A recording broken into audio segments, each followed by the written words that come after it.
Wasiatnya Nabi Muhammad SAW kepada umatnya. Apa wasiatnya? Birru aba'ukum tabarrukum abna'ukum. Berbaktilah kepada ayah-ayah kalian, kedua orang tua kalian, niscaya anak-anak kalian pun akan berbakti kepada kalian. Wa'ifu ta'iffa nisa'akum, jagalah diri kalian dari wanita yang tidak halal bagi kalian, niscaya wanita-wanita kalian pun akan dijaga oleh Allah Subhanahu wa taala. Ini wasiatnya Nabi Muhammad penting.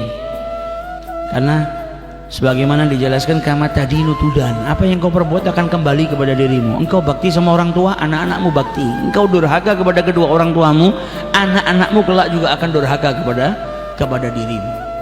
Apa yang kau perbuat kembali, hukum alam kalau disebutnya. Yang kau perbuat kembali. Maka wasiatnya Nabi Muhammad apa? Birru aba'akum, baktilah kepada kedua orang tuamu. Apakah seluruh orang tua kita harus berbakti? Seluruh orang tua, mau dia orang tuanya saleh, mau dia orang tuanya kafir sekalipun, anaknya wajib berbakti. Apakah harus taat semua kepada semua perintahnya? Selagi tidak menyimpang dari syariatnya Allah harus taat.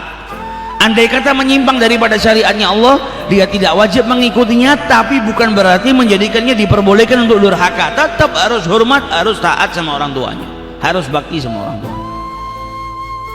Gak ada illah, mau orang tuanya kafir terus orang tua saya kafir kok, nggak nyembah Allah Ta'ala, buat apa saya taat kepada dirinya? Tetap engkau suruh taat. Yang nggak diperbolehkan kalau sampai dia memerintahkan kepadamu apa? Perkara-perkara yang dilarang oleh syariat, bertolak belakang dengan syariat. Tapi adapun penghormatanmu, baktimu, cintamu tetap diminta sama Allah Subhanahu wa taala. Justru orang-orang yang orang tuanya bukan orang tua yang saleh, itu ujiannya lebih besar.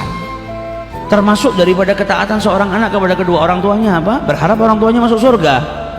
Termasuk ketaatan anak kepada orang tuanya apa? Berharap orang tuanya itu berbuat baik, beramal soleh. Berarti engkau dituntut bagaimana caramu merubah orang tuamu dengan cara yang berbeda. Bukan dengan cara kita sama teman kita, karena bicara sama orang tua ada adabnya. Orang tua mungkin belum sholat terus kita mengingatkan, beda dengan kita mengingatkan anak kita. Kalau anak tinggal ngomong ayo sholat, jam segini belum sholat, sama orang tua nggak bisa seperti itu. Ada adabnya, jangan sampai niat baikmu malah justru mendatangkan kemurkaan Allah. Ketika orang tuamu marah, Allah murka kepada dirimu. Ada adabnya.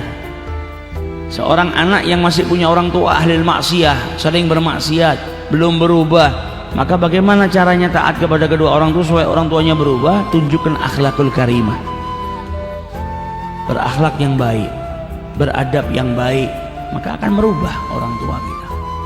Dan ketaatan kita kepada orang tua, kita niatkan, ya Rabb, saya taat kepada orang tua saya dan saya berharap Engkau memberikan imbalan dengan memberikan hidayah kepada kedua orang tua aku. Maka amal kita ini akan menjadi hidayah bagi kedua orang tua yang belum mendapatkan hidayah daripada Allah Subhanahu wa taala. Hati-hati, jangan sampai durhaka.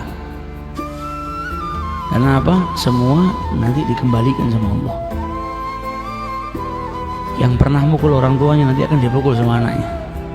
Yang pernah nyia-nyiakan orang tuanya nanti akan disia-siakan sama anaknya. Yang tidak pernah nurut sama kedua orang tuanya, dia akan punya anak yang tidak nurut dengan dirinya, bahkan terkadang lebih daripada itu.